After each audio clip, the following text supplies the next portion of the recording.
Hello everybody, welcome to today's video.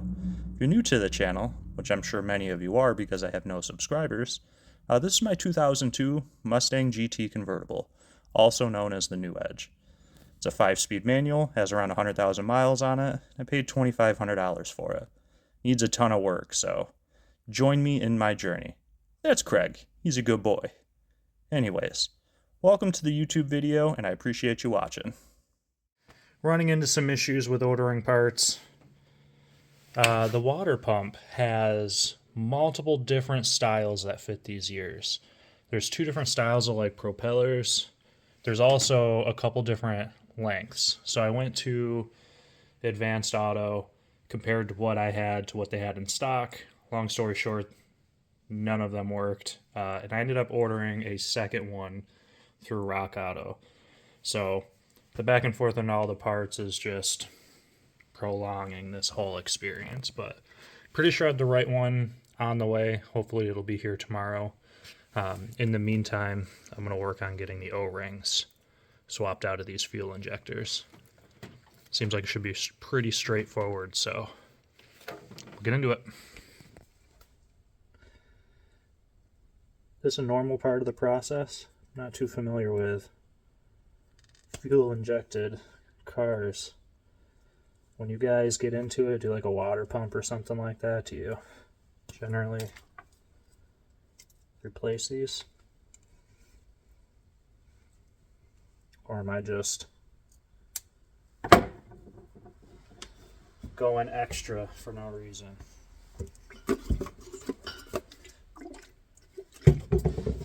Just use a little bit of rubbing alcohol to clean this off. I'm not going to go crazy, but they're pretty filthy.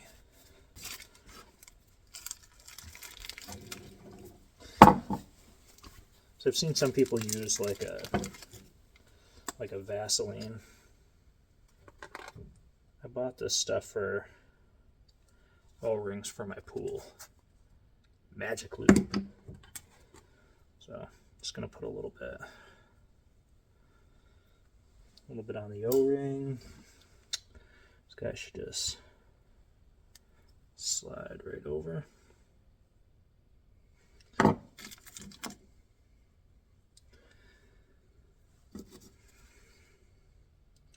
It's this other side that I'm gonna need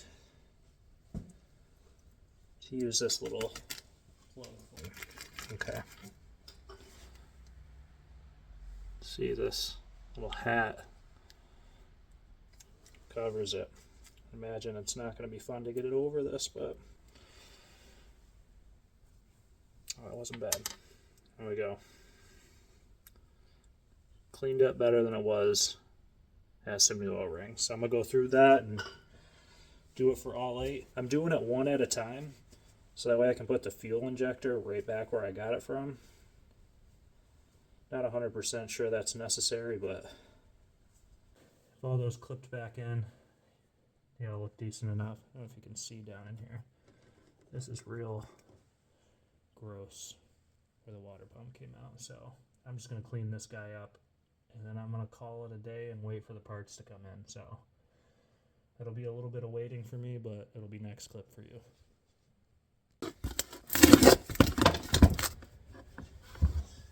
Height-wise, possibly. The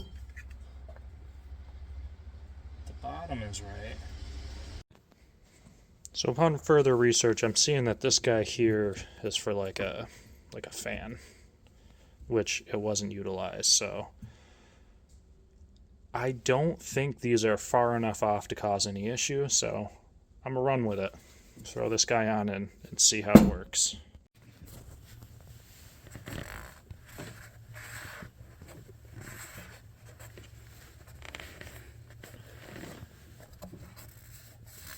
Clean that guy off one more time.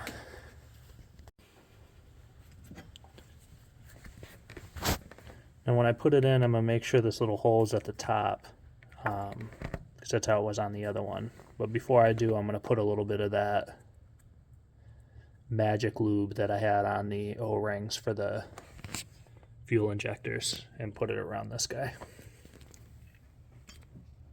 Thin layer of some looby dooby. Line that guy up and get those bolts in.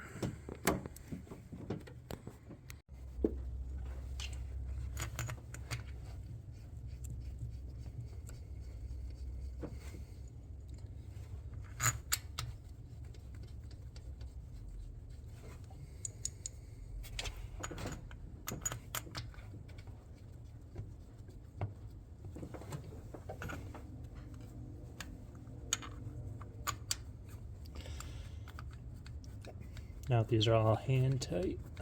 I think it is 20 foot-pounds that I have to tighten these to.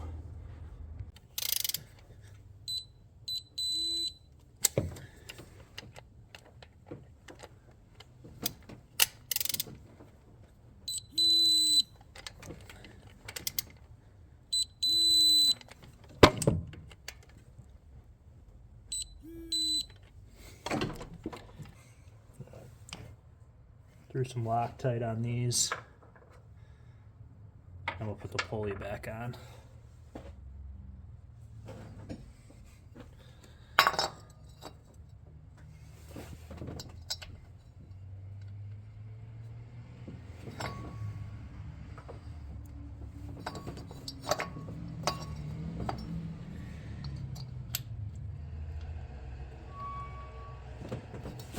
Oh, the kiddos are home from school.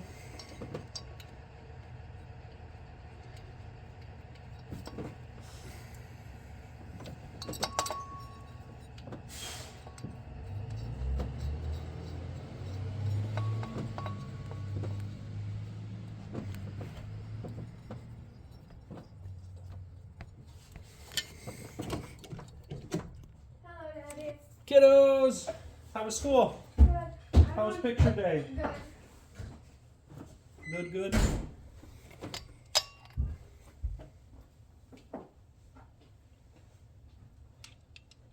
What's up, buddy? Me. Hi. How was school? Good.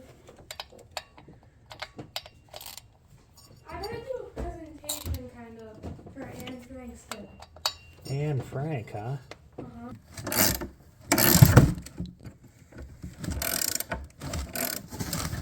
This one-handed.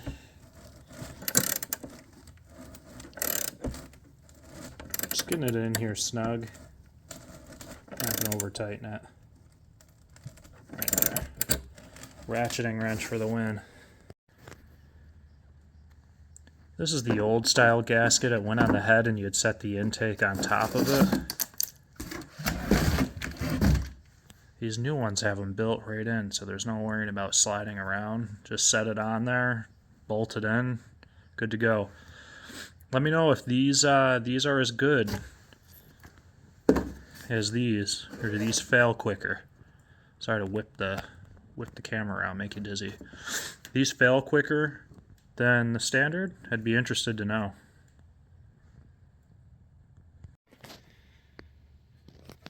Alright, so I have this guy on. Knocked over the old one. But I have this guy on now. Made sure I moved all of the clips out of the way. And then I just put the bolts in there and started them by hand. They only get torqued down to 20 foot-pounds, but they do have to go in a particular order. So that is next.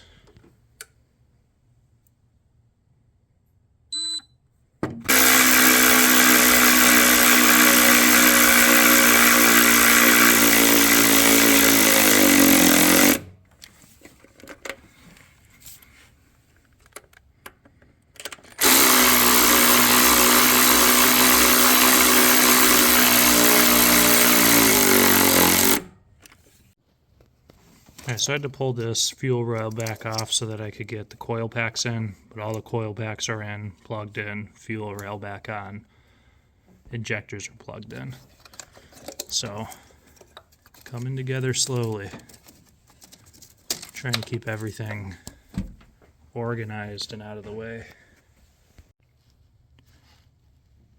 All right, so 1 step forward to go 2 steps back. So I just said I installed the fuel rail, then I couldn't get the coil packs in. So I took the fuel rail off, put the coil packs in.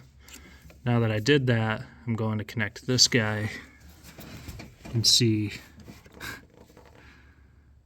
there's a plug on it. And I can't get that hose clamp off without taking the coil pack off. Can't take the coil pack off without getting the fuel rail off.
So in the first video of disassembling this, told you guys you should take a video and check where everything is. That way you can reference it if you need to. This is a perfect example.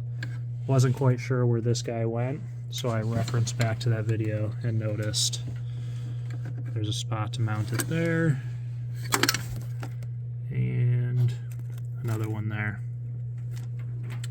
But I had to check the video to see exactly where it was and how it was positioned to find those mounting holes. So I'm going to mount that and get the EGR. Alright, so I have this guy mounted up now. It was really hard to get in there, so I didn't film it, but it's, again, just that bolt there, another one in the back. There's 2 vacuum lines, 2 different sizes. There's a big barb and a small barb.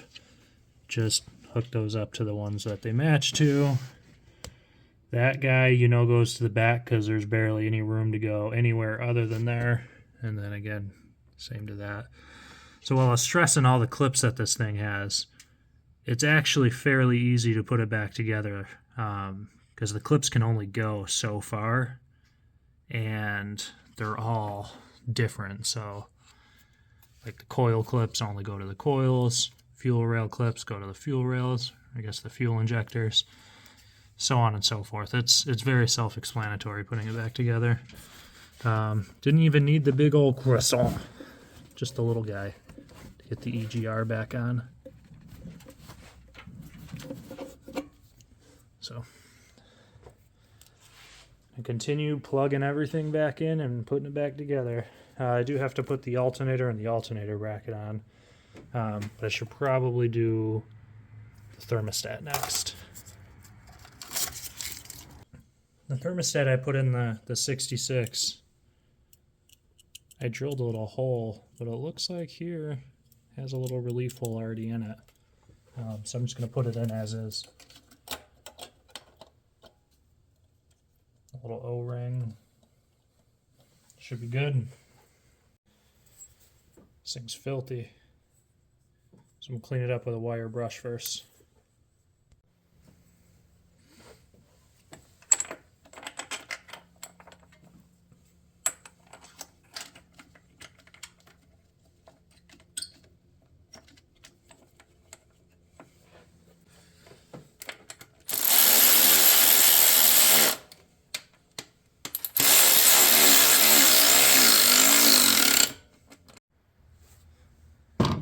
One thing I realized with the alternator is these bolts didn't need to come all the way out.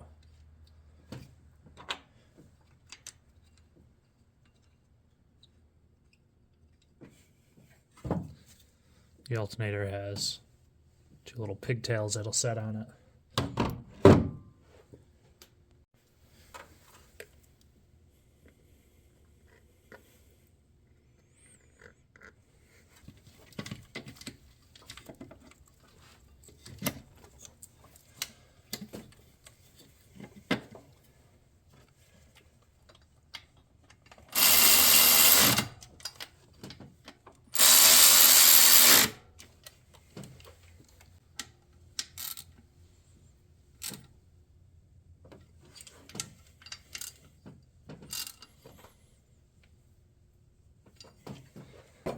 This bracket has the last of the bolts that I taped to hold in place, so means we're getting close.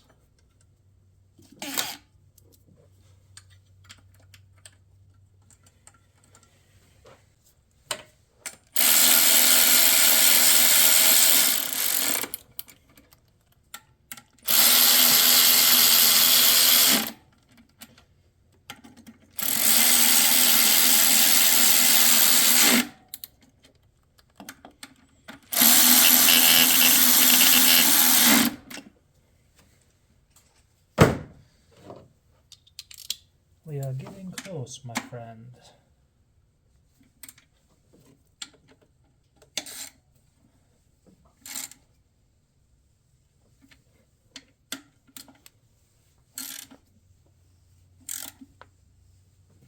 Alright, so the alternator's on. The intake is on.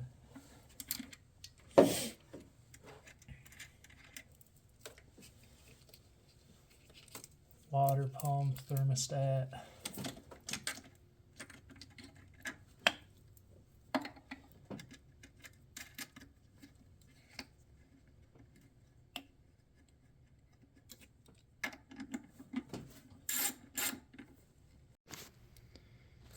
And I got the belt back on. In short, the belt hits the grooves with the groove side. It's the smooth with the smooth side. There's diagrams online. But looking at the pulley from the water pump, everything seems to line up fine. So I think we finally found the right water pump to use.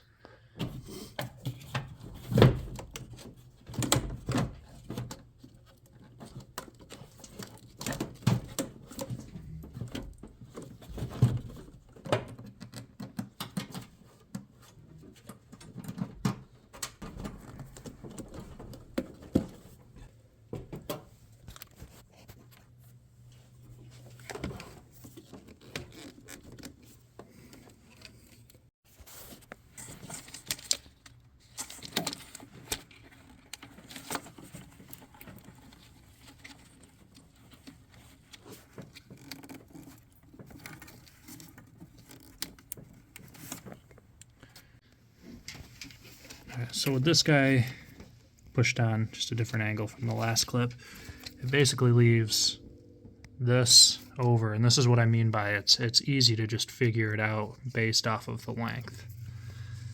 It fits perfectly.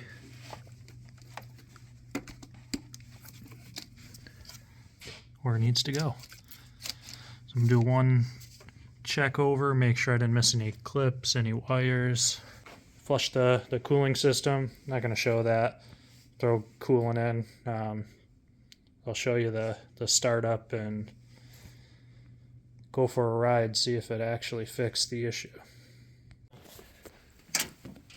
Another reason to give it a quick once over is, get it to focus. I did not have this guy hooked up back here.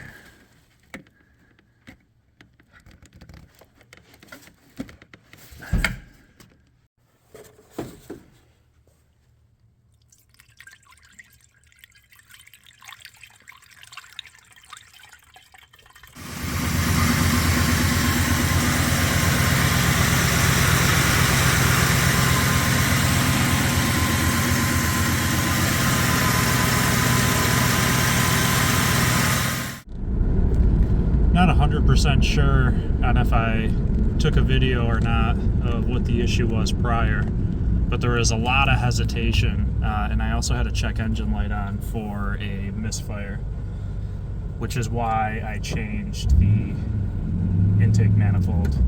I thought initially that there was a crack in the intake manifold.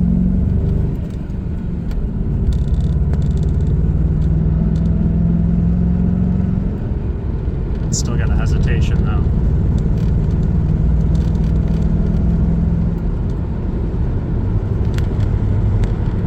That wasn't it, so back to the drawing board.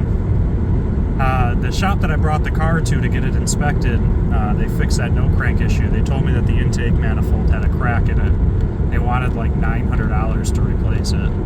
I ended up only spending like $200 on the parts and doing it myself, but it didn't fix the issue, so I have to figure out what's going on now.